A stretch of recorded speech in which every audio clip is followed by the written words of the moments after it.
Hello learners, welcome और welcome back to my YouTube channel. I hope आप class 11 psychology की series को काफ़ी अच्छे से एंजॉय कर रहे होंगे एंड आपके बहुत सारे जो डाउट्स हैं चैप्टर को लेकर अबाउट साइकोलॉजी वो सारे क्लियर हो रहे होंगे with detail and easy way. Let's continue the chapter 2 part 3 in this video. So let's begin. So these are the topics that we will going to cover in this video. पहले वाले जो part 2 था उसके अंदर मैंने इससे पहले के जो टॉपिक्स थे वो कवर कर लिए हैं। आज के जो पार्ट है उसके अंदर हम ये सारे टॉपिक्स जो हैं वो आज कवर करेंगे। So, इसको स्टार्ट करने से पहले मैं आपसे कुछ थोड़ा सा आपको हिंट देती हूँ इसके बारे में कि क्या होता है सर्वे मेथड। अगर मुझे ये जानना है कि what all student think about homework, तो क्या मुझे किसी एक स्टूडेंट से पूछना चाहिए या फिर मुझे पूरी क्लास से पूछना चाहिए? Tell me your response. Exactly. When we want to collect the information from many people, we use the survey method. Okay? So, जहाँ पे as a psychologist, as a researcher, वो क्या स्टडी करते हैं? वो स्टडी करते हैं their aptitude, their opinion and their behavior. Suppose I ask, do you like online class? Your answer is yes or no. So that is survey. Okay? So survey कैसे तरीके के हो सकते हैं? दो तरीके के हो सकते हैं, इंटरव्यू और क्वेश्चनियर। इंटरव्यू क्या हो सकता है? When I ask you directly face to face conversation हो रही, that is the interview. Questionnaire क्या हो रहा है? When I give you the paper, a sheet of paper जहां पे आपको आंसर्स लिखने हैं या राइट करना है, यस और नो के अंदर टिक एंड मार्क करना है, उसको हम बोलेंगे क्वेश्चनियर। ठीक है, let's move with the next slide. Is survey के फीचर्स ये होते हैं कि लास्ट सैंपल के लिए यूज किया जाता है, सेल्फ रिपोर्ट मेथड के लिए यूज किया जाता है और क्विक डेटा को कलेक्शन होता है, तब हम सर्वे मेथड का यूज करते हैं। जैसे कि आप स्क्रीन पे देख सकते हो, रेट योर एक्सपीरियंस। ऐसे आपने अपनी फीड के ऊपर, ऐसे आपने अपने फोन पे बहुत सारे सर्वेज फिल करे होंगे। यूजुअली एडवांटेजेस है उसको यूज करने की। फर्स्ट पॉइंट तो ये है कि वो बहुत ज्यादा लोगों को कवर करता है। ठीक है, नेक्स्ट क्या है? क्विक है, फास्ट है और useful for people opinion. But there is also problem in a survey method. पहला, पीपल में लाए, झूठ बोल सकते हैं। ठीक है, मेमोरी एरर्स हो सकते हैं, लोगों को याद भी नहीं रहे बहुत सारी चीजें। ठीक है, give a social acceptance answer, ऐसे आंसर जो कि सोशली एक्सेप्टेबल हो। Ask you, do you study daily? Most of the people से यस, क्योंकि आपको ये अफ्रेड है ना कि अगर मैं ना बोला कैसी इमेज बनेगी किसी के सामने या मेरे सामने कैसी इमेज बनेगी, ये भी एक इसका लिमिटेशन आता है। Very important line, survey method जो होता है, survey method is quick and useful but may give a biased और इनएक्यूरेट रिजल्ट। मेथड आता है वो आता है हमारा इंटरव्यू मेथड। इंटरव्यू काफी कॉमन टर्म है जो आपने आसपास सुनी भी होगी, आपने भी दिए होंगे कहीं ना कहीं। Interview face to face interaction होती है। वन पर्सन आस्क क्वेश्चन जिसको हम बोलते हैं interviewer, other person gives the answer, उसको बोलते हैं इंटरव्यू या फिर रिस्पॉन्डेंट। यूज किसके लिए होता है? Use to collect the facts, opinion, attitude और रिस्पॉन्स फॉर बिहेवियर को जानने के लिए हम लोग इंटरव्यू कंडक्ट करवाते हैं। Interview is not just casual talking, it is a planned and purposeful conversation. ठीक है, प्लान्ड होती है, एक पर्पसफुल कॉन्वर्जेशन होती है, just to understand the person thought, feeling and behaviour. ठीक है, अंडरस्टैंड कि कितने टाइप के इंटरव्यू होते हैं, this are very important. Question बहुत इजीली यहाँ से फ्रेम होकर आता है डिफरेंस के फॉर्म में भी। First is structure interview. Structure means plan, pre plan interview. ठीक है, प्री डिसाइडेड होता है, यहाँ पे फिक्स ऑर्डर होते हैं, फिक्स सेट ऑफ क्वेश्चन होते हैं। 10 क्वेश्चन पूछने, 20 पूछने हैं। एंडेड क्वेश्चंस क्या होते हैं? क्लोज एंडेड क्वेश्चंस वो होते हैं जिनके आंसर आप यस और नो के अंदर दे सकते हो, उनको आप डिस्क्राइब कर नहीं सकते हो। अनस्ट्रक्चर्ड इंटरव्यू जो होता है थोड़ा फ्लेक्सिबल होता है as comparative to the structure interview. यहाँ पे क्या होता है? कोई भी फिक्स क्वेश्चन नहीं होता है। यहाँ पे क्वेश्चन जो होते हैं ओपन एंडेड क्वेश्चन होते हैं, यहाँ पे आप डिटेल में आंसर दे सकते हो किसी चीज का। अब डिटेल में ऐसे ही नहीं कि आप पूरे पूरे पेज भर रहे हो, इट्स लाइक 2 to 3 लाइन्स में अपनी पॉइंट उसको आप एक्सप्लेन कर सकते हो। दैट्स लाइक द कॉन्वर्जेशन, ठीक है, between the interviewer and the interviewee. समझ में आया होगा कि स्ट्रक्चर और अनस्ट्रक्चर इंटरव्यू क्या होते हैं। तो अब आप मुझे कमेंट्स में बताओ, which interview give the more freedom express your thoughts, to tell about yourself, about your incidents? Tell me in the comments. It's quite easy, but let's see कितना आपने अच्छे से सुना है, कितना अच्छे से आपने इन्फॉर्मेशन को टेकन किया है। ठीक है, और नोट साथ में बनाते रहो, it will be helpful for you. जो स्ट्रक्चर और अनस्ट्रक्चर इंटरव्यू होते हैं ये बेस्ड होता है on the basis of the participant. ठीक है, पार्टिसिपेंट इज द वन कि कौन पार्ट ले रहा है इंटरव्यू के अंदर। ठीक है, तो ये 4 टाइप का होता है, इंडिविजुअल टू इंडिविजुअल, नाम से समझ में, interviewer and the one respondent. ठीक है, अब उसके बाद में नेक्स्ट आता है, ठीक है, 1 इंडिविजुअल होता है या 2 इंडिविजुअल हो सकते हैं। ठीक है, और वो एक ग्रुप का इंटरव्यू लेते हैं। ठीक है, individual to the group. Next आता है आपका group to individual. Group to individual क्या होता है कि ग्रुप जो होता है यूपीएससी के अंदर आपने बहुत कॉमनली देखा है। ठीक है, जहाँ पे बहुत सारे होते हैं वो इंटरव्यू लेते हैं एक रिस्पोंडेंट का। It's like that. Next is your group to group, कि एक ग्रुप दूसरे ग्रुप से इंटरेक्ट कर रहा है या इंटरव्यू ले रहा है। स्किल्स बहुत सारी इंपॉर्टेंट होती है टू बी इंटरव्यूअर। सबसे पहले क्या होती है? Make a respondent comfortable. ठीक है, उसको कंफर्टेबल फील कराना। आस्क द क्लियर क्वेश्चंस, चाहे वो ओपन एंडेड हो चाहे वो close ended question, it should be clear. Listen the participant और the respondent carefully and probes from the more information. Advantages and limitations of interview. Very useful when we want a detailed information, detail understanding, तो interview की तरफ move on किया जाता है। Limitation क्या हो जाती है, टाइम कंज्यूमिंग काफी ज्यादा होता है, बिकॉज अगर आप एक एक कैंडिडेट के साथ में 10-20 मिनट्स भी लगा रही हो और अगर आपके पास में 20 कैंडिडेट्स हैं तो it's take your whole day, तो it's very time consuming. Very important, skills बहुत ज्यादा इंपॉर्टेंट है इंटरव्यू के अंदर, और may have the biasness, interviewer की बायसनेस आ जाती है, इसलिए इसके अंदर लिखिए इसकी limitation. Have you ever filled a Google form और a school feedback form? So this is exactly what we call a questionnaire method in psychology, ठीक है। So questionnaire method का की कॉन्सेप्ट यही है कि वो pre planned set of questions होते हैं के ऊपर उनको स्टडी करनी होती है। यहाँ पे इंटरव्यूअर की कोई भी नीड नहीं होती है, यहाँ पे जो डेटा होता है उसको कलेक्ट किया जाता है just for to check the opinion, aptitude, behaviour and background information of the candidates. For example, if I give you a sheet, do you study daily, so इसमें आपको यस और नो के ऊपर टिक करना है, तो this is what, this is questionnaire rule.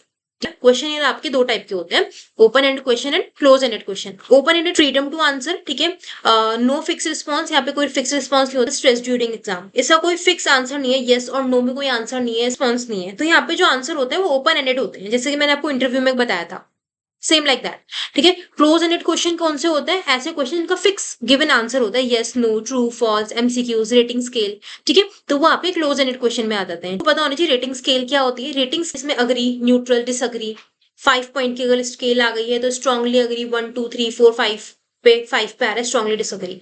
तो अब इसको हम एग्जांपल समझे, जैसे कि do you enjoy studying psychology with me, strongly agree to strongly disagree.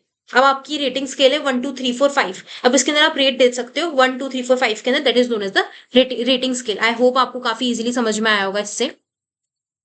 Next होता है, यूज किया जाता है just to collect the different type of information about a person, ठीक है, डिफरेंट टाइप ऑफ इन्फॉर्मेशन हो सकती है, उसकी नॉलेज, उसका बिहेवियर पैटर्न। नेक्स्ट स्लाइड में आता है एडवांटेजेस एंड डिसएडवांटेजेस। एडवांटेजेस क्या हो सकते हैं, you can give 1 questionnaire to 100 student at a same time, ठीक है, तो वो होता है इसका एडवांटेजेस, क्योंकि लो कॉस्ट है, ठीक है, टाइम सेविंग है, इजी टू यूज है, तो वो हो जाता है इसका एडवांटेज। लिमिटेशन ये है, if a student does not understand a question they may answer wrongly, तो ये इसकी लिमिटेशन है, अगर उसको क्वेश्चन ही समझ में नहीं आएगा तो वो आंसर गलत देगा, तो मिसअंडरस्टैंडिंग ऑफ द क्वेश्चन हो जाती है, डिसऑनेस्ट हो जाता है, पुअर रिस्पॉन्स रेट हो जाता है क्वेश्चंस का, तो वो आपका क्या है, डिसएडवांटेजेस है क्वेश्चनियर मेथड का। Next is your telephonic survey, SMS, online response, chats, इन सबको हम बोलते हैं टेलीफोनिक सर्वे, जो कि टेलीफोन मोबाइल से होते हैं, ठीक है, थ्रू योर फोन, जो कि फास्ट मेथड होता है डेटा कलेक्शन का। Have you ever receive a call asking press 1 for yes और press 2 for no, this is example of telephonic survey.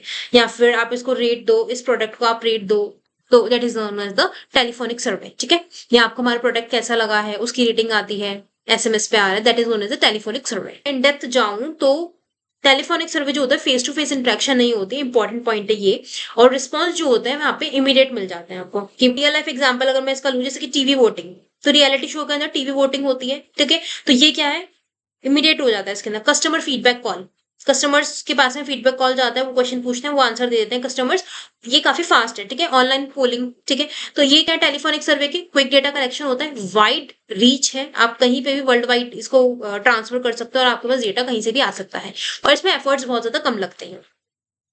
Advantages वही है जो मैंने भी आपको बताया कि डेटा जो होता है आ जाता है, ठीक है। डिसएडवांटेजेस थोड़े ज्यादा हैं, ज्यादा जैसे कि बायस रिजल्ट, ठीक है, बायस काफी क्विक होते हैं विदाउट थिंकिंग, ठीक है, तो ये भी इसका एक लिमिटेशन है।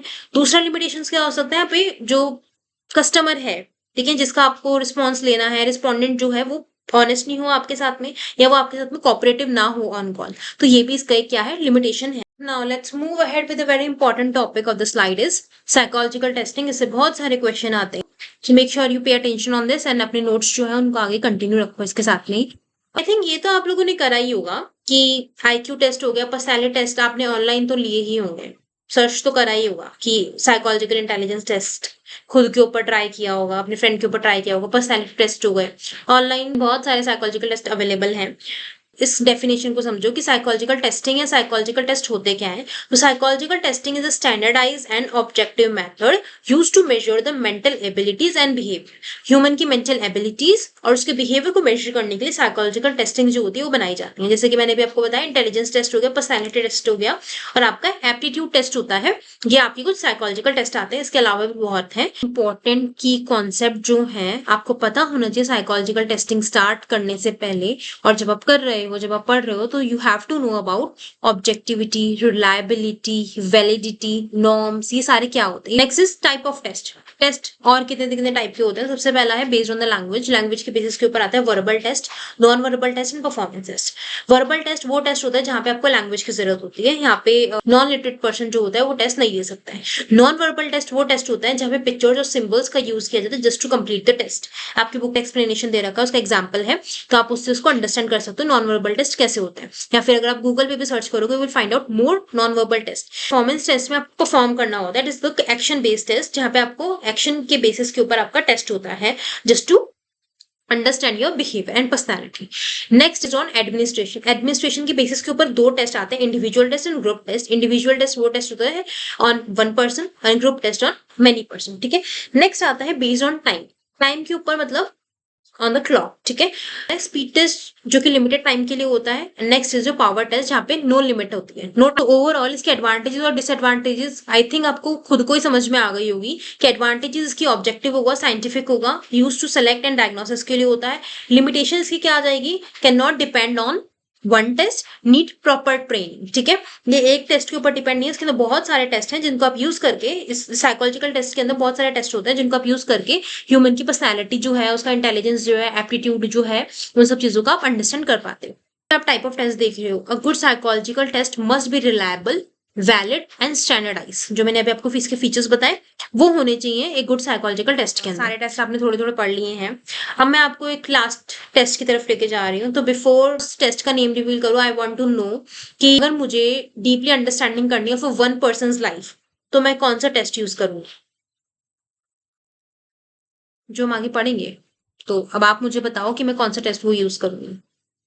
आई थिंक अगर आपने बता दिया होगा तो the test is case study method, in-depth study of single individual, group और event, that is known as the case study method। अब case study आप किसी कर सकते हो, किसी फेमस पर्सनैलिटी, ठीक है, या कि पेशेंट की with a mental disorder, in detail होता है, फोकस करता है यूनिक केस के ऊपर, किसी एक केस के ऊपर, और use in multiple method. Use multiple method. Case study के अंदर बहुत सारे मेथड आ जाते हैं क्योंकि इसमें आप बहुत सारी इन्फॉर्मेशन कलेक्ट करते हो, जिसमें आप इंटरव्यू को यूज करते हो, ऑब्जर्वेशन को यूज करते हो, और साइकोलॉजिकल टेस्ट जो होते हैं उनको भी आप इसमें यूज करते हो, और फिर आप केस के कंक्लूजन पे आते हो। तो इसके एडवांटेजेस एंड डिसएडवांटेजेस भी वैसे होते हैं कि इन डेप्थ अंडरस्टैंडिंग होती है, रिच इन्फॉर्मेशन, यहाँ पे इन्फॉर्मेशन काफी ज्यादा निकल के आती है केस के बारे में। वहीं पे इसकी लिमिटेशंस जो है, कैन नॉट जर्नलाइज। जर्नलाइज का मतलब होता है कि जो मेरे पास में डेटा आया है किसी भी पर्सन थ्रू केस स्टडी, मैं उसको जर्नलाइज नहीं कर सकती हूँ क्योंकि वो किसी एक पर्सन के ऊपर ही हुआ हुआ टेस्ट है, तो मैं उसको पॉपुलेशन के ऊपर मैं उसको जर्नलाइज नहीं कर सकती हूँ। मे बी बायस्ड, बायस्ड इसलिए क्योंकि वो एक ही स्टडी के ऊपर किया है और एक ही साइकोलॉजिस्ट ने किया है, तो वो बायस हो सकता है, और इसमें वैलिडिटी इश्यूज भी आते हैं। तो ये जो होता है ये केस स्टडी कुछ लिमिटेशंस है। सो आपको अगर समझ में आ गया है तो आप इसका आंसर दो। Can we apply 1% result to everyone? मैंने अभी बताया just.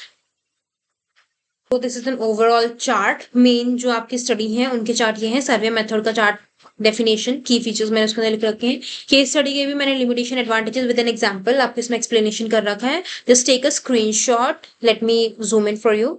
Just take a screenshot of this and it will help you for your exams. ये काफी इंपॉर्टेंट क्वेश्चन है, कुछ ही है, बाकी आपको डिस्क्रिप्शन में मिल जाएंगे। Check the description before leaving the class. ऐसे आपको हर वीडियो के नीचे आपको डिस्क्रिप्शन चेक करना है। You will find out the more important question जो कि आपको प्रैक्टिस करने के अंदर, एग्जाम के अंदर और अच्छे से प्रिपरेशन के अंदर आपकी हेल्प करेंगे। You can even take the screenshot, और if you found my video were helpful for you, so just give it a thumbs up, like, subscribe to the channel and share it with your friends, and make me motivated to make more videos and more informative videos for you all. Till then, stay connected and bye.